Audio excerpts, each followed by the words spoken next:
the teams that Michael Andretti, and pardon me for using the term here, Tom, but Joe Blow, calling these teams Joe Blow and whatever, I think was in very poor taste. I mean, some of these teams are just barely scraping to get teams together, and they are bad series, like Michael did. It just disgusts me that Michael would use that kind of thoughts to describe the teams that are really keeping the sport and really creating some drama for the sport, especially as they did in this past month of May. Well, we also saw this week, or at least conversation, Andretti's talking about bringing back IndyCar franchises. What are your thoughts? That's that charter that I've been talking about. Right. I do not like. I just think it is a lockout to teams. And right now, 24 full-time teams, I just don't think that's secure enough with the way things change as far as the economy. I mean, that could easily drop down to 20 again before you can your fingers. So they need to be working on things to build up and bring more teams in, not try to secure the teams that are already in. They need to be thinking about trying to increase the interest in the series, not closing the door on opportunities where other teams that are interested can't get in or can't afford to get in because they can't meet the parameters of the franchising or the charter.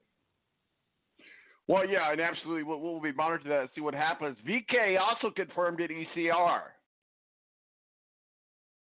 I think it's a good move, but unfortunately, I just don't think ECR, even with the extra money they're going to get from jumbo supermarkets, is going to be competitive anywhere outside the ovals and the Indianapolis 500. They weren't with Piggott, who is a very talented driver, and I think would be competitive in a much better car. And it pays me to say that because I know Carpenter and everybody is trying their hearts out, but the fact of the matter is they are not a road course team. They are a team that specializes their focus on ovals, and that has always been their chief concern.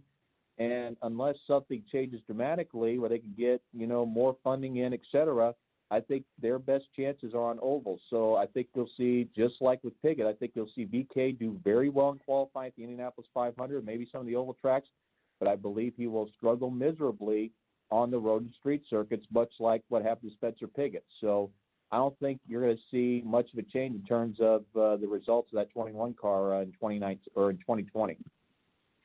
Let's talk a little bit about Connor Daly. The rumor is that he might make a shift over to dirt track racing, which I think he would do very well there. But also, let's talk a little bit about, of course, we know about the recent news about Penske owning IndyCar now. And, okay, it's Penske Entertainment, but it's still Roger Penske. How do you think this is going to come into play with what we've been talking about all morning here with the sponsorships and that sort of stuff? So Connor Daly could find a very comfortable plush ride, no pun intended, over in the dirt track series. But I just think that maybe there's some opportunities, some optimism to look at, if you will, with Penske now owning IndyCar series.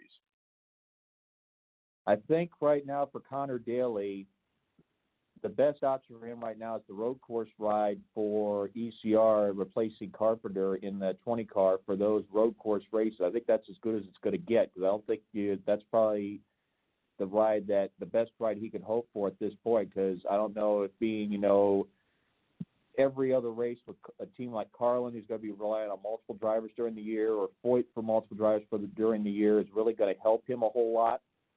And at least, at worst, it would give him a competitive car for the Indianapolis 500. And he was competitive in the 500 this past year, running as high as third late in the race before he faded to 11th.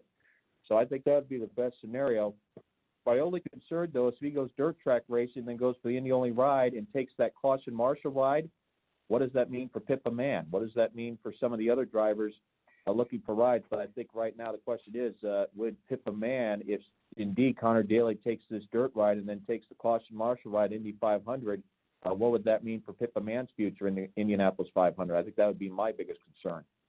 If he I like Pippa Mann. I had a chance to meet her along about the same time that I met James Hinchcliffe. They were in the same class there with with the Indy Lights series, and nothing against Pippa Man, but she just seems to be an Indy 500 driver.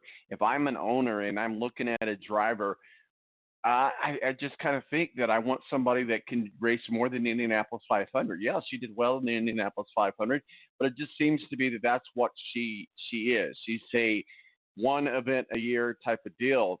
So we'll see what happens. There, real quickly here before we move on to some other stuff here. We were talking about the cost of how much it costs to be an IndyCar and the sponsorship. I'm wondering, should the cost of ownership be lower to entice more people to get involved in IndyCar and therefore open up more seats? Or maybe the cost should actually increase as to make the grid more competitive. I guess if you're Roger Penske, is your focus more about getting owners into the field or making the racing even better? There's got to be. I just think there's got to be a happy medium to be able to do both. That's just kind of my final thoughts on that. I mean, you have the views of Michael Andretti and you have the views of Penske. Penske want to expand the grid, while it seems like Michael Andretti wants to protect who is already in there in their interest. Of course, though, you have Michael Andretti with 5 teams plus the 6 that he is supporting technically, and he could be entering yet a 7th car for the Indianapolis 500 only. So he's got the biggest investment in there. So I don't think he wants to put any of his cars at risk. That's maybe what he is doing, and I guess in that view, he's kind of, putting everything else on the back burner, but I guess that's his interest, and that's why he would want to do that. Penske, though, understands and is doing more things for the series, which I think is the better route to go, and trying to encourage these teams to keep increasing races and encouraging teams to make the move up, like perhaps a Bilardi might make the move up or a Juncos they get funding. I think that's the way they need to go right now, because if you start closing the door on teams, you get back to the situation you had just before the remerge in 2008, where teams say, the doors are getting locked here. What do I gain by joining the circuit if I'm not going to get the protections that the teams already in there are getting? So I think that's the biggest concern right now on some of these prospective owners, if indeed we have a charter franchise situation that comes into play. So right now, I think trying to keep expanding the grid should be concern number one on Roger Penske's list at this point, not trying to franchise and charter the series to protect the haves and hurt the have-nots. Also this week, we said goodbye to an IndyCar legend. Veteran John Martin died at the age of 80. What are your thoughts about John Martin? Not so much on John Martin. Obviously, it's unfortunate we've lost another one of the older guard of the drivers, because they're becoming fewer and far between now, especially you have a bunch of the guys. John Cock is having his health issues. Vert Sneeve has had a few health issues and scares, and obviously we know what's happened with Foyt over the last several years with the surgeries and all that stuff. So, it's tough to say goodbye to these guys, but unfortunately, time moves on, and unfortunately these things are going to happen. But John Martin, not necessarily a guy that had great results, but you talk about guys that would try to get that successfully were able to get in the field on a shoestring budget, and John Martin's name certainly comes to mind. Well, I talk about time doesn't stop for anybody. Jimmy Johnson announced this year that, and we kind of saw this coming, one of the NASCAR legends, been around for a long time, a protege of Jeff Gordon, certainly has won probably more NASCAR races than anybody on a handful. I think the argument could be made he's probably one of the best NASCAR drivers of all time. Jimmy Johnson, at the end of 2020, decides to hang it up. Well, right now, Jimmy Johnson, look at the situation he's in right now. The focus clearly with Hendrick Motorsports is shifting to William Byron and Chase Elliott. Chevrolet has been uncompetitive compared to Ford and to Toyota. So he is in a very bad position as it is right now. And the opportunities are not there for a Toyota ride. So the last thing he needs to do is just stick in, a mid-pack competitive car, mid-pack at best car, and just sit there. I mean, that's not what Jimmy Johnson's about. I mean, this is a guy that, remember, in year one of his career was challenging for a championship as a rookie.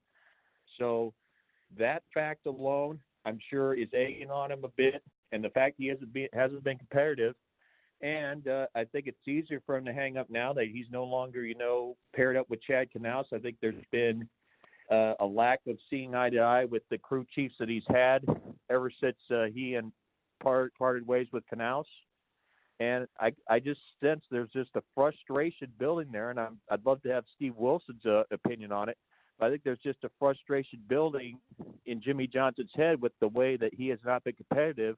And it's kind of like what Rick Mears had at the end of his career, where he's starting to think to himself, you know what, I don't need this.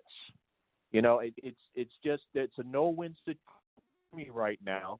And I think that's what's part of the motivation right now, saying, if I can't be competitive, what do I gain by just, languishing at the back of the pack, kind of like what Richard Petty did in the late stages of his career?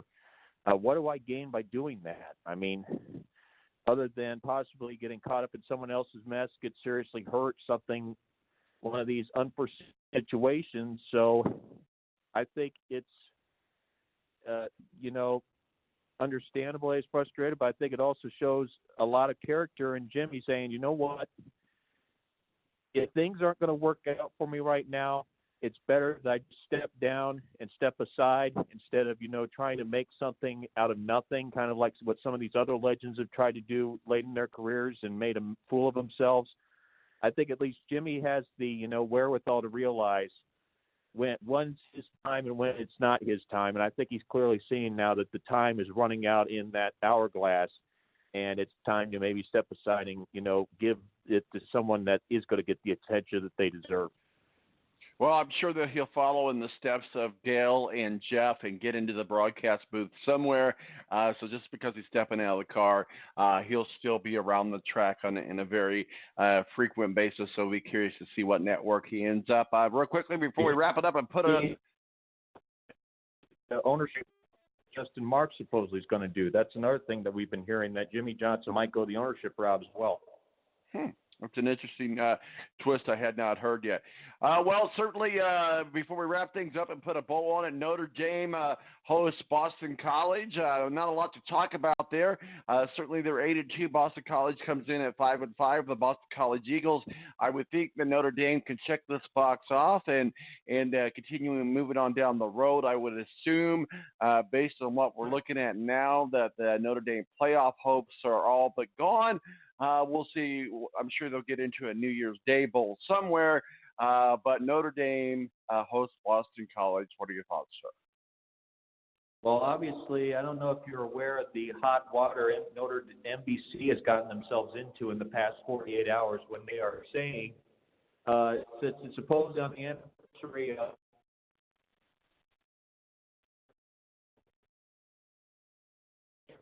Okay, Matthew, I think we've lost you. Are you still with us? Yeah, I'm still here. Okay, go ahead. You were cutting out. Go ahead. Yeah, NBC has gotten themselves in a lot of hot water because supposedly, Doug Flutie is the analyst, former Boston College star, and he is saying, and NBC on their Twitter page says, where were you when, the Doug Flutie to Gerard Phelan Hail Mary pass against Miami several years ago? Where were you when that happened? And a lot of Notre Dame Nation has gotten real mad about that they are saying, hey, this is Notre Dame on NBC, and you're talking about a Boston College memory. So I think there's going to be a lot of frustrated fans wanting to see not only Notre Dame win this game, but see, because of that comment, Notre Dame blow away Boston College on Senior Day. So I'm sure there are going to be a lot of fans hoping for a blowout in this contest today. Matthew Embury, WSBT up with South Bend. Where can people find your work and masterpieces, sir?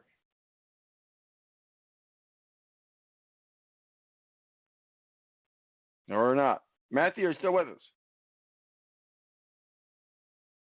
Yeah, we'll keep an eye on all. Matthew, you're cutting out on us. Go ahead and try to repeat what you said there. Yep, MATTEMBURY on Twitter.